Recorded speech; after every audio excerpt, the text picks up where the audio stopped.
By the time I realized something else was in the dark, it already knew the cadence of my breathing. I should start where anyone would expect, at the mission log, the checklist, the neatly stamped hours on orbit. But those facts feel like a costume I wore to fool myself. The truth is simpler and fouler. I was alone, a tiny organism wrapped in foam and carbon, floating where there should have been nothing but light and perfect, indifferent silence. The first thing I noticed was the wrongness of the silence. It had texture, like velvet dragged across metal, and it pressed against my ears until my suit speakers began to fill the gap with white noise that wouldn't stop.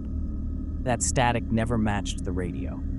It came from everywhere and nowhere, and it tasted of old salt when I swallowed.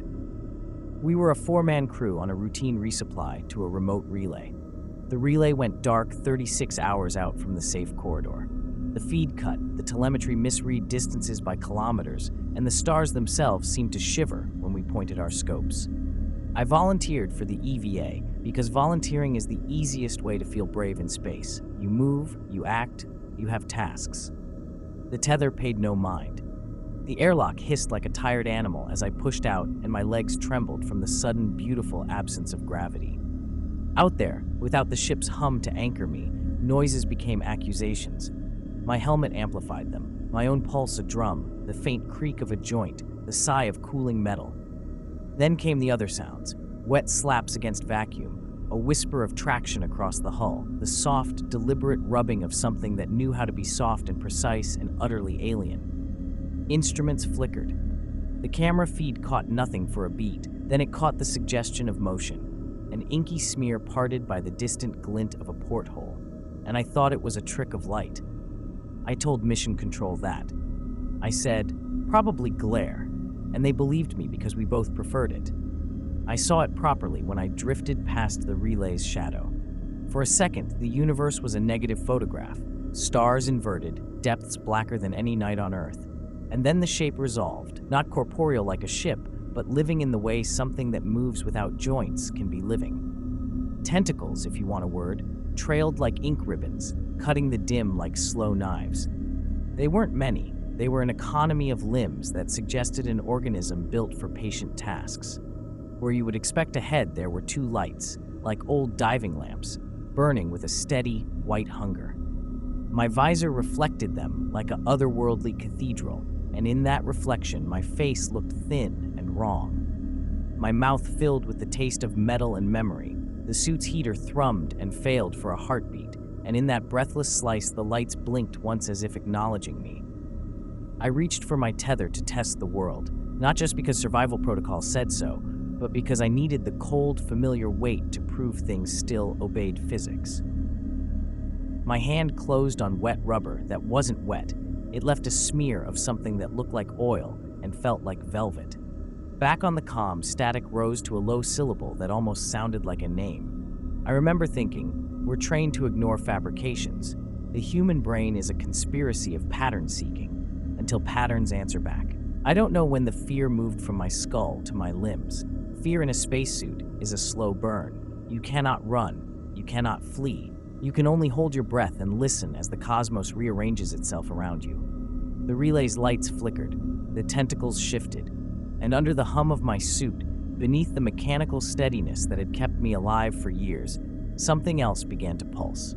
Something ancient as the sea and patient as the dark between stars.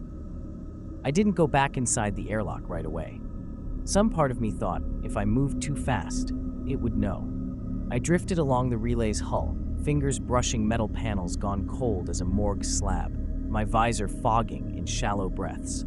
The thing behind me moved without moving, its silhouette always just at the corner of my vision, like the memory of a nightmare that refuses to fade after waking. Every time I turned, the stars behind it seemed rearranged, as if it were wearing the sky like a skin. Then the voices began. At first they were only glitches in the comm, broken phrases, tonal rises and falls that could be feedback. But they weren't. They had rhythm. They knew when to pause, like someone waiting for me to answer. A thin hiss crawled into my helmet, then a whisper, low and salt-rough. Open, stay, listen. My hands shook so hard, the tools in my belt clanged against the suit. I tried to radio the ship, but my mic only spat back my own breathing. stretched and distorted until it sounded like someone else. The relay's hatch was sealed, but not by anything mechanical. Something slick and translucent covered the seams, pulsing faintly as though it were breathing. The closer I got, the thicker the air inside my suit felt. My oxygen readout was still green, but my lungs strained like I was inhaling through wet cloth. When I put my glove on the barrier, a tremor ran up my arm, a pulse that matched the beat in my ears. For a second, the stars dimmed, and I felt rooms inside the relay that shouldn't be there, narrow corridors lined with wet, glistening walls, and shapes moving just behind the panels, slow and deliberate. Something brushed my boot. I spun, pushing off into the void. There was nothing but the black backdrop and the two steady lights. Yet my boot carried a smear of black velvet oil that crawled up the fabric like frost.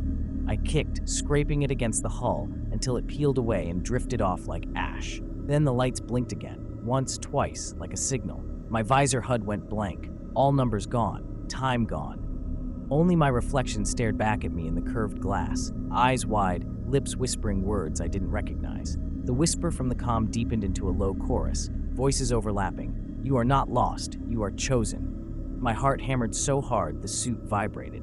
The relay's lights flickered, and for an instant I saw the thing's full shape stretched across the hull, its limbs piercing through solid metal like smoke through gauze. It wasn't just outside anymore. It was inside the relay, inside my comms, brushing against the edges of my mind like cold fingers.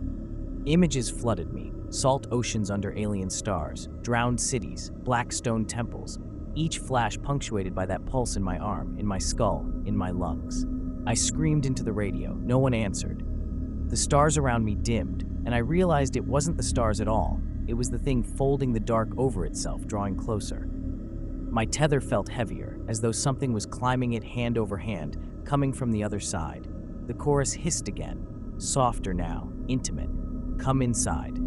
And the barrier on the hatch began to melt away. When the seam finally gave, it did not shatter or crack, it sighed. The translucent membrane withdrew like a living curtain, peeling back in slow, obedient folds.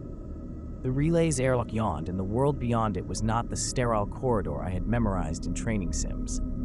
It was a chamber grown from shadow and salt, lit by those two lamps that burned like patience.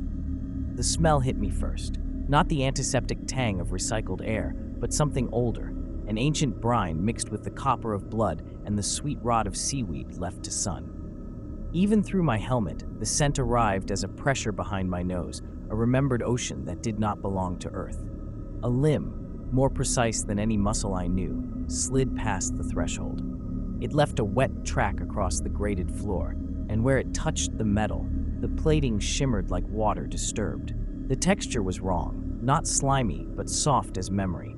It stroked the edge of my boot, and the suit shivered where it was touched, as if the fabric understood that contact meant translation.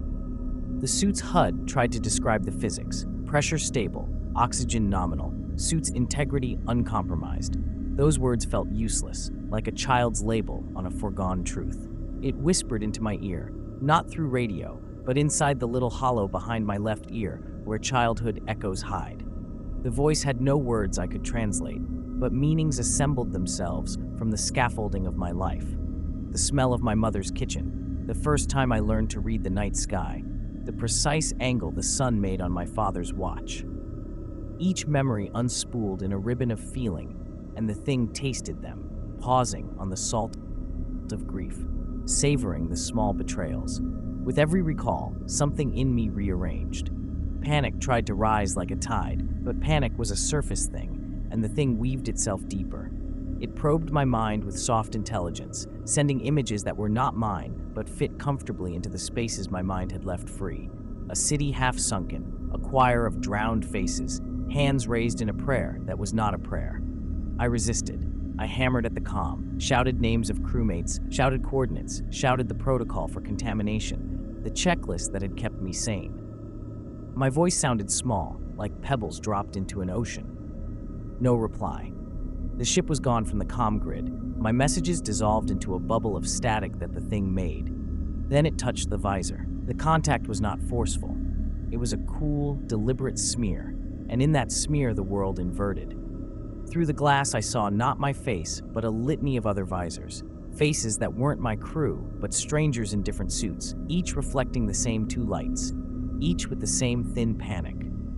For the first time, I understood what it did. It threaded itself through the fragile membrane between beings and rewrote the ledger of who we were.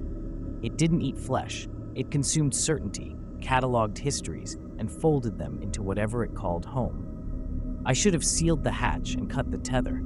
I should have done all the things protocol demanded. Instead, I reached out. Not because the thing asked, but because its logic had made mine pliant. The tether slipped through my gloved fingers like a forgotten rope. I felt the current of it, and with it the knowledge of small deaths. The relay's slow power death, the static call from mission control that never returned, the empty plate at my mother's table. I wanted to pull back. I wanted to claw air. But the last sound I remember before I let go of everything I had known was not a scream. It was a thin, delighted sound, the relay's lamps flaring as if in laughter, and the chorus in my head finished a sentence I did not want to hear. We will remember you. I woke not in the ship, but folded into a dark pocket inside the relay's hull.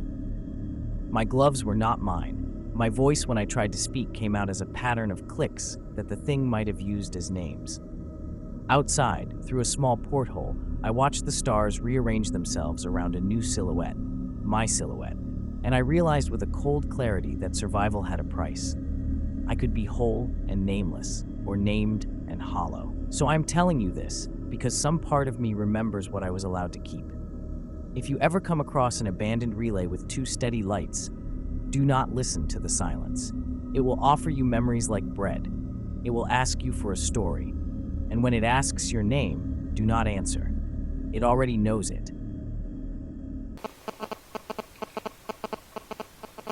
Subscribe to Horror Story Bar.